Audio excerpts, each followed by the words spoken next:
ఏలూరు జిల్లా నూజివీడ్లోని పెద్ద చెరువుకు గండిపడడంతో లోతట్టు ప్రాంతాల ప్రజలు ప్రాణాలు అరచేతిలో పెట్టుకుని శిబిరాలకు చేరుకున్నారు.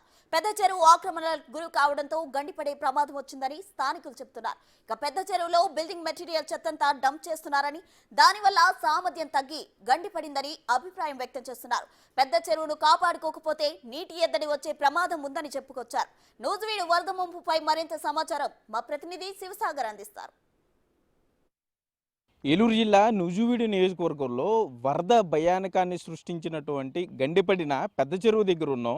మీరు చూస్తున్నారు పెద్ద చెరువు ప్రాంతంలో సుమారు ఎంత మేర గట్టు అంతా కూడా గండిపడింది అనేది. ఈ గండిపడిన చోట వెనుక ఉన్న ఇళ్ళన్నిటినీ కూడా ఈ వరద ప్రవాహం ఏదైతే చెరువులో ఉన్న నీరు, అట్లాగే ఎడతెరిపి లేకుండా కురిసిన వర్షాలకు వచ్చినటువంటి ఆ వరద నీరుతో పూర్తి స్థాయిలో ఇంటిని ధ్వంసం చేసుకుంటూ తనకు అడ్డు వచ్చినటువంటి ఇల్లు, అట్లాగే మొత్తం పశువుల పాక వీటన్నిటినీ కూడా ధ్వంసం చేసుకుంటూ వరద నీరు లోతట్టు ప్రాంతం ఎటుంటే అటువైపు దిగువ ప్రాంతానికి వెళ్ళిపోయిందనే చెప్పుకోవచ్చు. సుమారు 8 అడుగుల మేర నీరు చేరుకుంది. ఆల్రెడీ వీరు కింద ఈ వెలమపేటకి సంబంధించిన స్థానికులు 6 అడుగుల ఎత్తులో పునాదిలో వారు ఇల్లు కట్టుకున్నారు, కానీ ఆ స్థాయిలో కూడా నీరు వచ్చింది. మీరు చూస్తున్న ఈ పెద్ద చెరువు ప్రాంతం అంతా కూడా పూర్తిగా ఇదంతా కూడా వాస్తవంగా నీళ్లతో నిండి ఉండేది వర్షాలు రాకముందు వరకు. గత 4 రోజులుగా కురిసిన వర్షాలకి ఇటు గండి పట్టడంతో పూర్తిగా వాషౌట్ అయిపోయిందనే చెప్పుకోవచ్చు. ఈ విజువల్లో మీరు చూస్తున్నారు, ఈ గండికి సంబంధించిన విజువల్లో కూడా సుమారుగా ఇంత ఎత్తున్నటువంటి గట్టు కూడా కొట్టుకుపోయిందంటే ఆ ప్రవాహం కానీ లేకపోతే ఆ వరదకి సంబంధించిన ఆ ఉధృతి ఏ విధంగా ఉందనేది కూడా మనం అర్థం చేసుకోవచ్చు. ఇక్కడ స్థానికులు ఉన్నారు, వారిని కూడా మాట్లాడించే ప్రయత్నం చేద్దాం. అసలు ఏం జరిగింది అనే దాని మీద.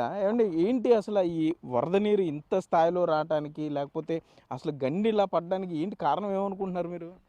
వరద నీరు అయితే వితిన్ అవర్స్లోనే 2-3 గంటల్లోనే ఎక్కువగా రావటం, ఓవర్ఫ్లో రావటం జరగటం ప్రమాదవశాత్తు జరిగింది. అది దానికి కాదు, కానీ చెరువు ఎంత నీరు వచ్చినా ఆపుకోగలిగినంత సామర్థ్యం గల చెరువు. బహుశా పూర్వం మా పెద్దలు పూర్వీకులు చెప్పిన ప్రకారం 300 చిల్లరని 200 చిల్లరని అంటున్నారు. అది ఎంఆర్ఓ ఆఫీసులో రెవెన్యూ రికార్డు ప్రకారం ఎన్ని ఎకరాలు అనేది విస్తీర్ణం ఉంటుంది.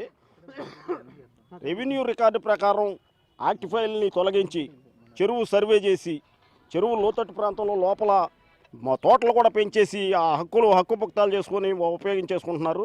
ప్లస్ ఊళ్ళో ఎక్కడ పడేసిన బిల్డింగులు వేస్ట్ మెటీరియల్ మొత్తం తీసుకొచ్చి చెరువులో పూడ్చి చాలా భాగం చెరువుని పూడ్చి చేస్తున్నారు.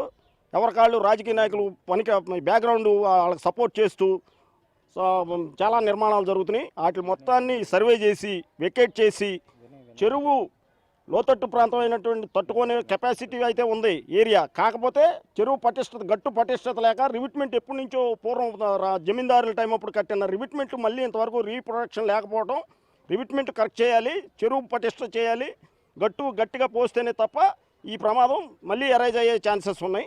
ఇక్కడ చూస్తే కనుక సుమారుగా 12-14 అడుగుల ఎత్తు ఉంటుంది కదండి. ఇది మొత్తం అంతా కూడా అంత మట్టి అంత గట్టు కూడా పూర్తిగా కొట్టుకుపోయిన పరిస్థితి. ఇప్పుడు ఇక్కడ మనం స్థానికులు చెప్పేదాన్ని బట్టి మీకు అర్థమై ఉంటుంది. చెరువు 300 ఎకరా చెరువుకు సంబంధించిన నీరు, వరద నీరు కానీ లేకపోతే వర్షపు నీరు కూడా స్టోరేజ్ ట్యాంక్ ఉండేది. కానీ ఇప్పుడు ఆక్రమణలకు గురై చెరువు కెపాసిటీ తగ్గిపోవటం, ఈ డంపింగ్కి సంబంధించి కొంత పాలకులు అధికారుల నిర్లక్ష్యంతో ఈ రబ్బీస్ కానీ బిల్డింగ్ మెటీరియల్ వేస్ట్ ఇదంతా కూడా ఇక్కడే వస్తున్నారని చెప్తారు. ఇది ఇక్కడ ఎగ్జాక్ట్గా ఇక్కడే గండిపడిందని చెప్తున్నారు. మొత్తం ఇక్కడ నుండి వాటర్ అంతా కూడా పూర్తి స్థాయిలో ఇటు మొత్తం అంతా కూడా ఇట్లా వాషౌట్ అయిపోయింది.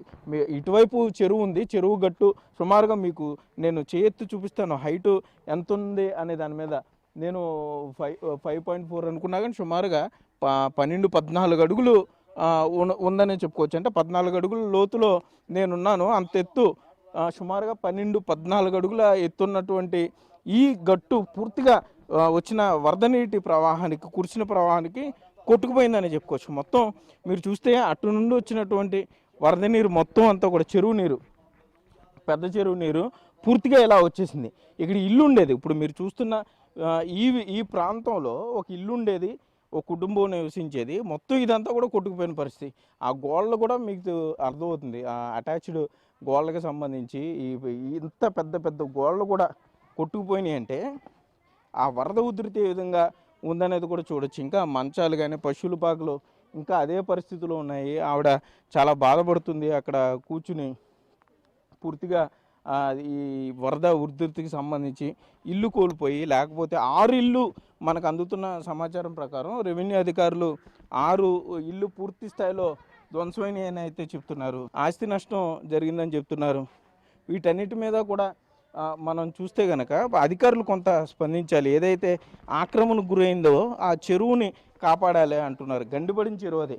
మనం ఇప్పుడు గుడిలో ఉన్నాం, అంటే ఈ గుడి వెనకాల ఎగ్జాక్ట్గా ఈ గుడి వెనకాల చెరువు అది. ఈ గుళ్ళో అంటే మీరు ఇక్కడ చూస్తే కనుక ఇటు నుండి గుడి అనుకున్న సరిహద్దు చూస్తే, ఇటు నుండి చూస్తే కనుక మీకు ఆ ఇల్లు, పడిపోయిన ఇల్లు అంతా కూడా మీకు కనపడుతూ ఉంటుంది.